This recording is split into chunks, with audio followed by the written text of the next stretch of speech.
E eu quero fazer uma espécie de react aqui com vocês. Eu quero pegar um vídeo da Globo News,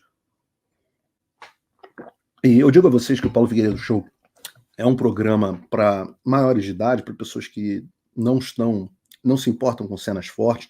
Eu vou mostrar aqui, peço licença a vocês, porque eu vou mostrar um vídeo da Globo News. Pode ser que eu mostre mais de um vídeo da Globo News. Eu sempre digo a vocês que o Ministério da Saúde adverte que você assistir, está exposto ali a um vídeo da Globo News, é mais ou menos como se você tivesse exposto ali ao reator de Chernobyl, né? Então pode fazer mal à sua saúde, se protejam, etc. Mas eu vou ter que colocar aqui na tela para a gente conversar sobre o Moraes, a decisão do Alexandre de Moraes de ter basicamente fechado o Congresso brasileiro. Na prática, Alexandre de Moraes fechou o Congresso brasileiro e a gente vai falar um pouco sobre isso. Vamos ver o que a Daniela Lima, aquela que a rainha da barriga, e eu não digo nem pela pança dela, eu digo porque a barriga é o termo que a gente usa no jornalismo quando alguém dá uma notícia falsa por engano, tipo quando alguém diz que um laptop da ABIN foi apreendido na casa do Carlos Bolsonaro, quando alguém diz que o Bolsonaro fugiu de barco numa busca e apreensão da PF, o nome disso é barriga. Então não estou chamando a Daniela Lima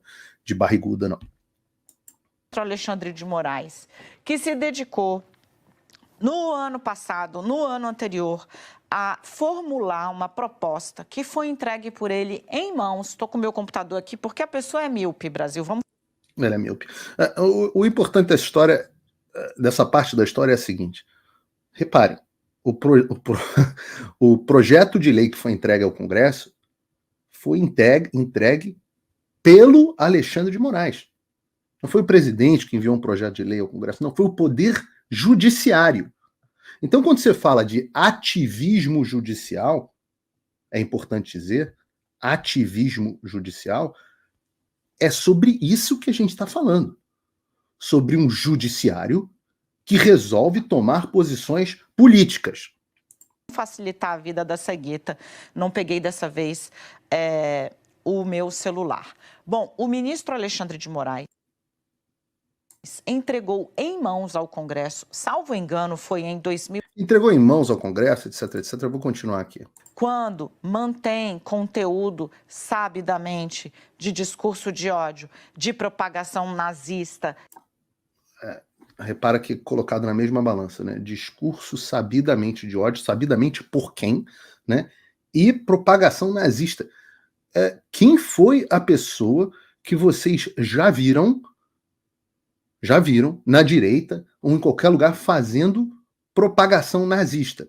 Eu me lembro de 2 casos aqui de pessoas que foram acusadas de propagação de discurso nazista. Um é o Felipe Martins, de quem nós vamos falar por aqui, porque ele fez um gesto aqui, alguma coisa assim, não me lembro qual é o gesto, não sei nem quais são os gestos que são proibidos hoje em dia, mas ele fez o tal do gesto e acusaram ele de supremacista branco, nazista, alguma coisa do tipo. Ele que acho que tem, inclusive, ascendência judaica, alguma coisa do tipo. No final das contas, ele acabou absolvido nesse caso.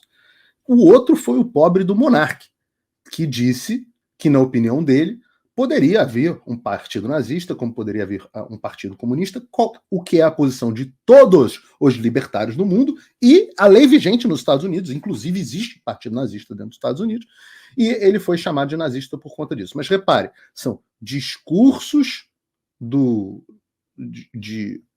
sabidamente de ódio e nazistas, na mesma categoria. Isso é uma técnica de construção. Quando você coloca um do lado do outro, é para você colocar equivalência entre o que eu digo aqui, que é chamado de discurso de ódio, e nazistas. É uma técnica de manipulação mental, travestida de jornalismo.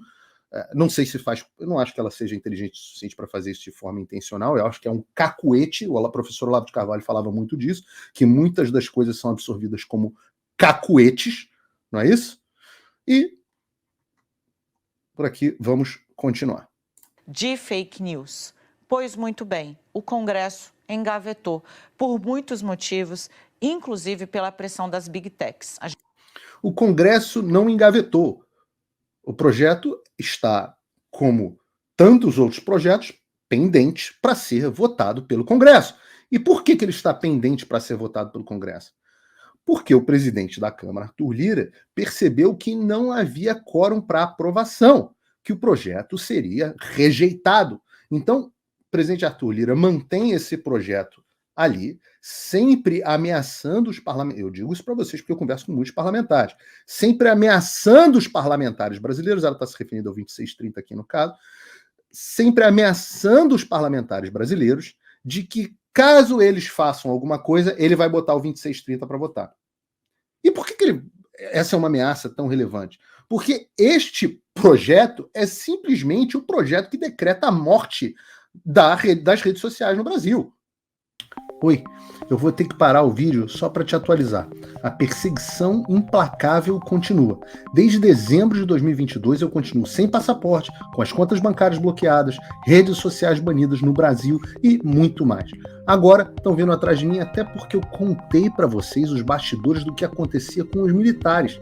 E a novidade é que o Locals, onde muitos me apoiavam, fechou o acesso aos brasileiros por conta do STF. Então criei uma nova forma de você me apoiar diretamente. Você pode ser agora meu apoiador com uma pequena quantia por mês e ter acesso a vários conteúdos exclusivos, ou você pode agora também ser o meu patrono e passar a integrar comigo o meu grupo de elite, um grupo fechado de WhatsApp só para os patronos, além de fazer reuniões de Zoom mensais comigo para a gente discutir a situação do Brasil e do mundo. Se você quer que eu continue fazendo o meu trabalho, me apoia, use o link na descrição e eu garanto que eu vou continuar fazendo a minha parte. Muito obrigado. A gente contou aqui ontem que o TSE faria essa regulamentação. Ela disse antes que o TSE, alguém deve ter dito do TSE, eu fico feliz que ainda o jornalista ainda possa noticiar informações privilegiadas, porque no meu caso, aparentemente, eu não poderia. E ela está lá, com apenas duas palavrinhas diferentes. Ipsis literis, o que o TSE, o que o ministro Alexandre de Moraes entregou ao Congresso e que o Congresso não conseguiu fazer. Reparem o que ela está falando. Olha a gravidade do que essa moça está dizendo, com esse sorriso no rosto. Reparem, o que ela está dizendo, e é por isso que eu peguei um trecho da imprensa aqui, porque eu faço questão de mostrar a imprensa serviçal, ela está com um sorriso no rosto dizendo o seguinte: o que o Alexandre de Moraes não conseguiu fazer pelo Congresso, que é a via da democracia, ele mudou duas palavrinhas e transformou praticamente num decreto do Tribunal Superior Eleitoral. Ipsis literis foi aprovado ontem pelo TSE com a diferença de duas palavrinhas: período eleitoral. Período eleitoral. Lembrando, vamos ter que voltar no tempo, vamos a Carmen Lúcia, que disse que a suspensão que estava acontecendo naquele momento do Brasil, dos direitos que permitia ao TSE de ofício, sem provocação, lembrando, o Poder Judiciário só pode agir se for provocado. O TSE, sem provocação, poderia determinar o bloqueio e derrubada de redes sociais. A Carmen Lúcia disse que era só um pouquinho. Roberto Jefferson disse como é que essas moças que reagem a esse tipo de coisa daquela maneira podem ser consideradas. Acabou preso por conta de um vídeo que fez. Mas a verdade é que a suspensão não foi só por um pouquinho. Ora, a suspensão, derrubada das minhas redes sociais, aconteceu após a eleição. Todo mundo esperava que aquelas medidas fossem ser autorizadas apenas durante aquela janela do período eleitoral. Só que não há definição do que é período eleitoral. Imaginava-se que fosse desde que começam as eleições com candidatos até o fim do processo eleitoral, mas perdurou muito mais. Muito depois. Aí passaram a dizer que seria até a diplomação, mas mesmo depois da diplomação, as redes sociais, minhas do Fiuza, do Constantino e de tantos outros, continuaram derrubadas. Porque todo período é período eleitoral. Então, na prática, o que o TSE fez foi transformar numa lei constante, sem o Congresso brasileiro, em lei. O nome disso é ativismo judicial. Legislar. E o ministro, ao propor essa alteração que foi acatada no trabalho da relatora Carmen Lúcia, aprovado por todo o TSE, a mesma Carmen Lúcia, exatamente aprovado isso, por todo o TSE. Não se trata só de eleição, se trata de todo o período eleitoral. Não se trata só de eleição, se trata de todo o período eleitoral. Portanto, já agora a gente está nos estertores de fevereiro, você já vai ter de observar as novas regras e essas pessoas. Você está em fevereiro no período eleitoral, apesar de ninguém ser considerado candidato e ninguém poder fazer campanha. Mais do que isso, é proibido campanha eleitoral antecipada. Pessoas podem ser responsabilizadas. Muito rapidamente, se eu tiver tempo, o Gasperoni me sinaliza aqui. Você tem tempo, fica tranquilo. Eu quero trazer o trecho que foi na íntegra utilizado pelo TSE e este deixado ali nas gavetas do Congresso por pressão. Tanto deixado nas gavetas do TSE por pressão. Tanto da extrema-direita como das Big Techs. Tanto da extrema-direita quanto das Big Tech. Pauta interessante, onde a extrema-direita e as Big Tech estão abraçadas juntas. Porque não há nenhum maior inimigo da direita, não digo nem da extrema-direita, do que as próprias Big Tech. Ora, redes como o Rumble e o Locals, que hoje são proibidas de serem acessadas no Brasil pelo judiciário brasileiro, foram criadas justamente porque YouTube, etc., Google, Meta e por aí vai, são, como todos nós sabemos, quintal da esquerda. Ora, o canal do Coronel Gerson Gomes foi retirado do ar na semana retrasada, não pelo TSE ou pelo STF, mas pelo Google. Então não há extrema-direita. Extrema-direita. Agora, você ser de direita é ser extrema-direita. Ou mesmo, no caso, você ser contra a possibilidade do governo censurar as pessoas e decidir qual o conteúdo que é verdadeiro, falso, que pode ser visto ou não pode ser visto. Se você for contra o judiciário ter esse poder, você se torna automaticamente extrema-direita. E é por isso que um contingente de milhões, ou 1 milhão, ou centenas de milhares de pessoas foram avenidas paulistas. A Avenida Paulista, como diz o Lula, são centenas de milhares ou milhões de pessoas de extrema-direita. Porque ser extrema-direita passou a ser simplesmente o fato de você defender a liberdade de expressão, que é algo que tinha que se formado como um consenso no Ocidente. Como, aliás, a gente bem disse ontem na entrevista com o Fernão Lara Mesquita. Não percam essa entrevista que foi feita ontem. Provedores de aplicação, ou seja, olá redes sociais, olá provedores, serão solidariamente responsáveis. Ou seja, os provedores de internet serão responsabilizados civil e administrativamente. Civil e administrativamente. Viu, pessoal do Google? Viu, pessoal da Meta? Minha mamãe me ensinou, quem muito se abaixa, aparece. Vocês se abaixaram tanto, assinaram termo de ajuste de conduta, foram lá, se curvaram tanto ao Tribunal Superior Eleitoral, que vocês, nas pessoas físicas e nas pessoas jurídicas, agora estão sendo emparedados com arma na cabeça. Claro que a ditadura ia voltar para morder vocês. Muito bem. Sabe quanto que o Google sabe quando que o Google recorreu a respeito da remoção do meu canal do YouTube? Nunca. Nunca. Vocês não têm ideia do poder que vocês têm. Se o Google tomar a mesma atitude que tomaram o Locals e o Rumble, composto por pessoas íntegras, e falar, olha, nós somos uma empresa multibilionária. O Brasil é um mercado importante, mas não tão importante assim. Caso vocês resolvam aprovar esse absurdo à margem do Congresso de vocês, nós preferimos encerrar as operações no Brasil. Quantos dias o Brasil funcionaria sem o Google? Quantos dias até o sistema mesmo derrubar o próprio Alexandre? É uma decisão corporativa. Mas, óbvio, exige a tal da coragem que eu mencionei agora há pouco. Nem mesmo o Elon Musk, grande defensor da liberdade, teve até hoje coragem de dar um ai sobre o Brasil. Quem sabe, vendo a entrevista que deve sair hoje ou amanhã no Tucker Carlson, comigo, inclusive, e um outro convidado que vai ser anunciado, quem sabe o Elon Musk se sensibilize um pouco. Seja, processinho, quando não promoverem a indisponibilização imediata de conteúdos e contas durante o período eleitoral, nos seguintes casos. Vamos prestar atenção nos casos. Condutas, informações e atos antidemocráticos. Condutas e atos antidemocráticos. O que diabos é isso? Ora, você não pode ter aplicação legal de nada que não tenha definição legal. E nós já está claro que críticas ao Poder Judiciário, por exemplo, este Poder Judiciário que legisla dando a volta em torno do Congresso, são considerados atos e condutas antidemocráticas. Isso, gente, só ter democracia no nome, tem um monte de república democrática pelo mundo que isso aqui é ditadura.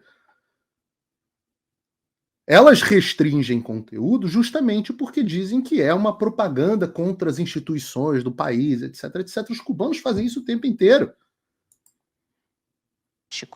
Divulgação ou compartilhamento de fatos sabidamente inverídicos Sabidamente inverídicos. Sabidamente por quem?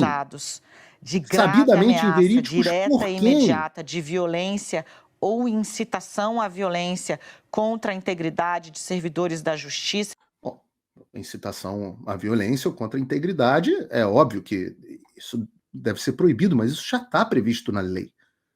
O Marco Civil da Internet já prevê isso. Não tem necessidade de uma legislação eleitoral. Eleitoral, Ministério Público Eleitoral ou a infraestrutura do Poder Judiciário, de comportamento ou discurso de ódio, inclusive comportamento ou discurso de ódio. O que significa comportamento ou discurso de ódio? O que significa comportamento ou discurso de ódio? Se houver uma definição legal, comportamento e discurso de ódio é quando alguém fala o que eu não quero ouvir. Entendi. Promoção de racismo, homofobia, ideologia nazista, fascista ou Quantas pessoas vocês viram em algum processo eleitoral defendendo racismo, fascismo, homofobia, ideologia nazista? Simplesmente não existe. Não há. Se houver, são uma ou duas ou três pessoas isoladas. Que óbvio. Volto a dizer, o Marco Civil da Internet já prevê a remoção desse tipo de conteúdo, desde que seja solicitado, ou seja, a justiça haja de forma provocada e haja remoção do conteúdo. Não precisa de resolução TSE. Religiosa contra uma pessoa ou... Mas na lei não tem negócio de discurso de ódio, informações sabidamente falsas, comportamentos antidemocráticos. Um grupo, mediante preconceito de raça, cor, origem, sexo, idade, Alguém quaisquer outras formas de discriminação. Preconceito, discriminação. De divulgação ou compartilhamento de conteúdo fabricado ou manipulado, parcial ou integralmente, por meio das tecnologias digitais, incluindo inteligência artificial. O fetiche do Alexandre tem sido com inteligência artificial. Realmente, eu tô com ele no sentido de que é absolutamente assustador. Mas quando nós assistimos alguém que dá a volta no Congresso, é exatamente o que eu quero dizer com juristocracia. O que é juristocracia? É quando você transfere o poder do demos, do povo, né? Kratos, poder, demos, população. Então você transfere o poder da democracia para a juristo, ou seja, o poder judiciário, os juristas, o aparato burocrático não eleito. E para que serve o Congresso? Aula básica de democracia e república. O Congresso serve para discutir em nome da sociedade aquilo que a sociedade inteira não pode discutir. Por isso ele vai para o parlamento, aqueles que parlam, aqueles que falam. Eles vão lá, discutem os temas, nossos representantes, nós escolhemos delegados ou deputados, a quem aqueles nós concedemos a nossa representação. Aqui nos Estados Unidos o nome é representante, representative, não é? Os congressistas que são chamados de representantes, para que eles façam uma discussão e cheguem ou não em um consenso. Eles cheguem ou não em um consenso.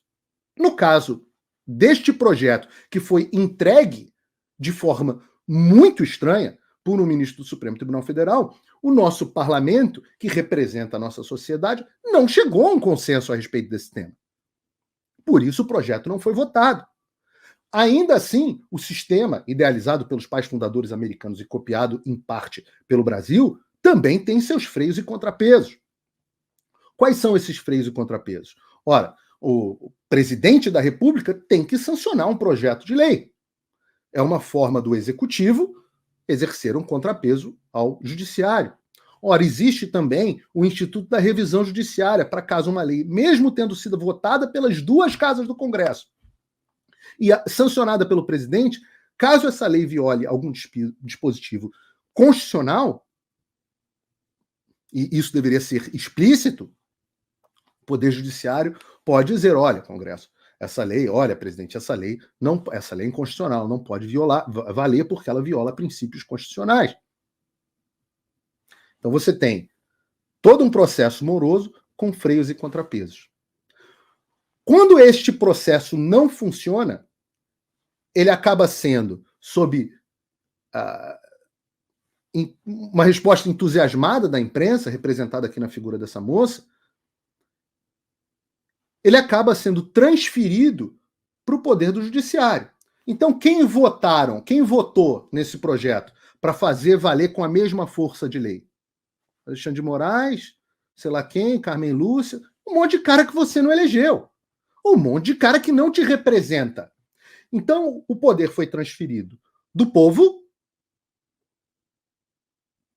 simplesmente para o Poder Judiciário. E não só para o Poder Judiciário, para um paratribunal do Poder Judiciário, que sequer está sujeito à própria revisão judicial, porque ele é a autoridade máxima em termos de legislação eleitoral. E aí, se eu critico isso, é discurso contra a democracia. Ora, isso é a subversão completa da democracia. Isso é a implementação de uma ditadura juristocrata. E eu tenho que dizer isso no ar. Não adianta, eu não vou falar isso. Eu vou fingir que isso não está acontecendo.